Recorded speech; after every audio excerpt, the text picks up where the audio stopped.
Vous écoutez Europe 1, il est 8h18. L'interview politique d'Europe 1, Fabien Amias, vous recevez ce matin François Fillon. Bonjour François Fillon. Bonjour. Comment pouvez-vous être aussi convaincu d'être au second tour ? C'est ce que vous avez affirmé hier lors de votre déplacement à Nice. Parce que c'est ce que je sens sur le terrain depuis plusieurs semaines, parce que je connais la sociologie politique de mon pays, parce que je sais qu'il y a un électorat de la droite et du centre qui veut une alternance, parce que je sais qu'il n'y a pas 55% de révolutionnaires ou d'extrémistes en France, et que donc je n'accorde aucun crédit à des sondages qui reflètent plus des émotions que des réalités. Et qui pensez-vous ou souhaitez-vous affronter lors de ce second tour de l'élection présidentielle si toutefois le scrutin dimanche vous donne raison ? J'ai aucun souhait et j'en sais rien parce que c'est les Français qui choisiront. Et donc je fais pas de pronostic, mais ma conviction, c'est que les Français veulent une alternance.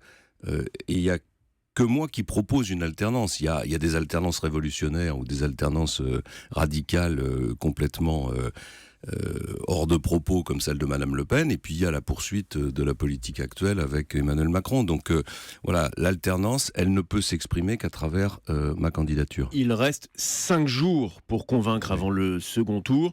Est-ce qu'il faut durcir le ton ? Emmanuel Macron disait hier en parlant de vous, il attaque le cœur de la démocratie. Que lui répondez-vous ? Qu'il a perdu tout sang-froid. Et c'est d'ailleurs bien ce qui apparaît tout au long de cette campagne. C'est pas quelqu'un qui a du sang-froid. Moi, je n'ai pas changé de discours depuis des mois et des mois, depuis la primaire. Mon programme est le même, contrairement au sien qui n'arrête pas d'évoluer. Je traite les sujets de la même manière, j'ai les mêmes propositions.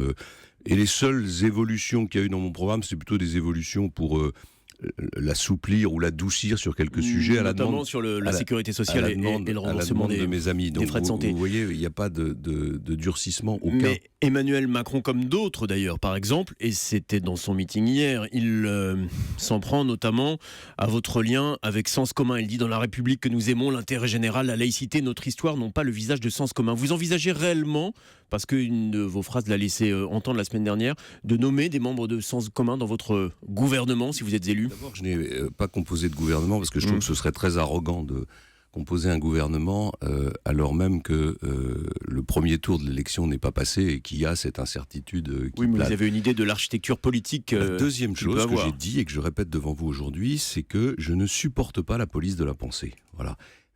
Il dit: j'ai dans ma majorité potentielle à la fois Sens commun et François Baroin, à la fois des gens qui sont très à droite et Nathalie Kosciusko-Morizet. Et ils ont tous vocation à faire partie de cette majorité, et donc ils ont tous vocation, le cas échéant, à faire partie du gouvernement.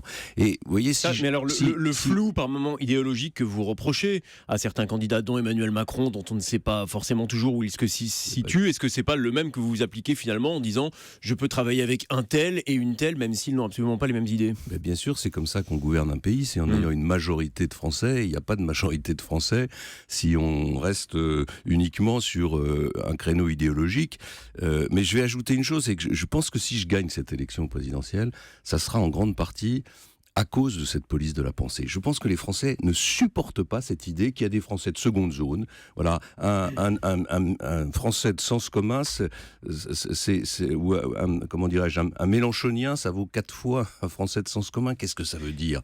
Mais c'est cette police de la pensée que vous dénoncez, et quand je parle du durcissement de la campagne, on l'entendait d'ailleurs à travers le reportage d'Aurélie Herbemont tout à l'heure dans le journal, où on voit notamment, on entend la presse se faire siffler dans vos meetings. Est-ce que ça, c'est quelque chose avec lequel vous vous sentez parfaitement à l'aise ? Est-ce que vous êtes avec vos militants là-dessus ? D'abord, si la presse se fait siffler, c'est pas à ma demande, hein. Au contraire, j'essaye à chaque fois de... Mais ça se passe quand même dans vos meetings, comme ça s'est oui. passé longtemps dans les meetings du Front National. D'ailleurs, aujourd'hui, on le retrouve chez vous. Oui, mais il faut juste vous aussi parfois vous poser la question de savoir si vous avez zéro responsabilité dans cette situation. Pendant 2 mois et demi ou 3 mois, on a fait du Fillon bashing. Tous les jours. La moindre information sortant des officines de Mediapart ou du Canard enchaîné, elle est sur vos antennes avant même que vous ayez vérifié qu'elle existe. Bon. Et qu'elle correspond à une réalité.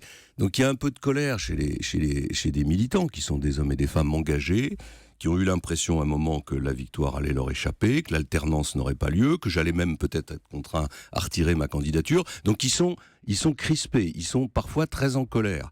Et vous comprenez cette colère ? Et je la comprends, je l'excuse pas. Et c'est la vôtre aussi de colère ?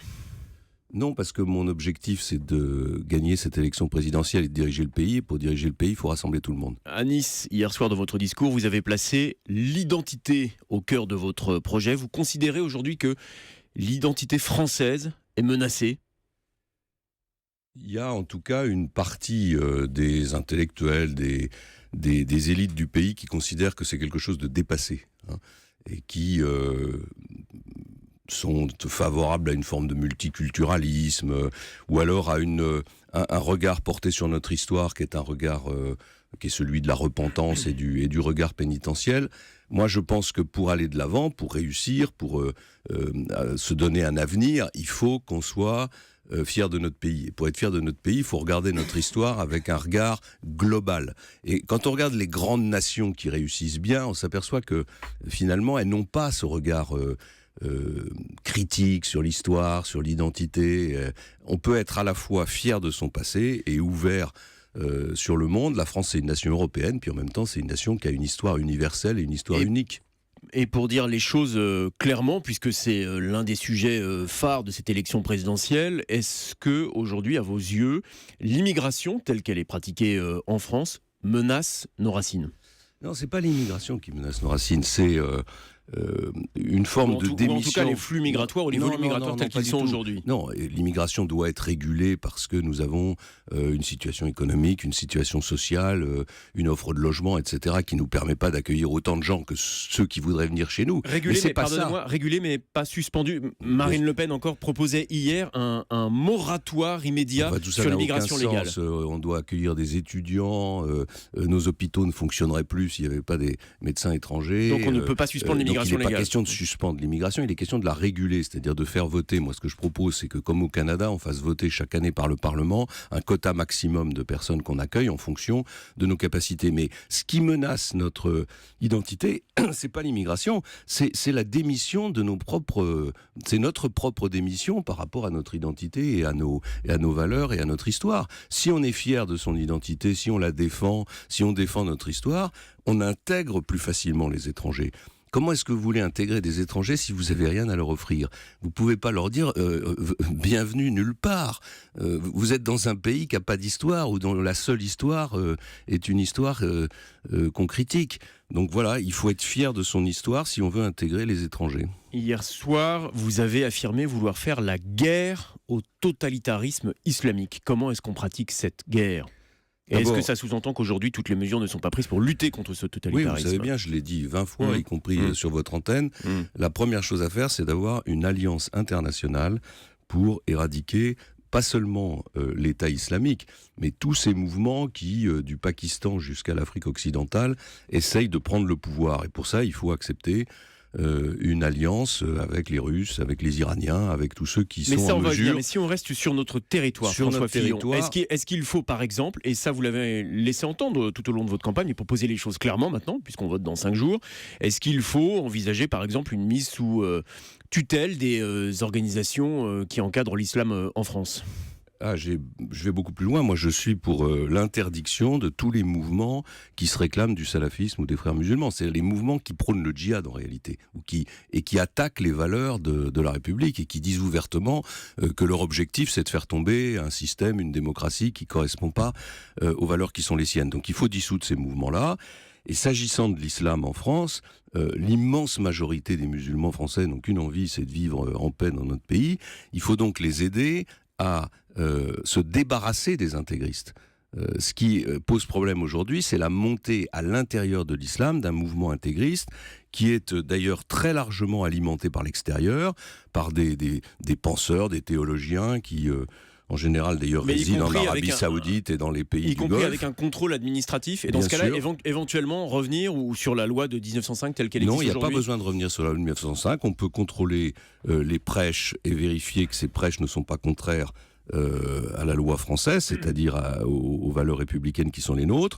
on peut expulser les imams étrangers qui se conduisent pas correctement, on peut interdire les financements étrangers, mettre en place des associations cultuelles pour qu'il y ait une grande transparence dans le financement de l'islam. J'ai eu l'occasion la semaine dernière de débattre de tous ces sujets avec le Conseil français du culte musulman, et ce dialogue, je le poursuivrai une fois élu. François Fillon, vous parlez de l'alliance internationale nécessaire à bâtir pour lutter contre le totalitarisme islamique.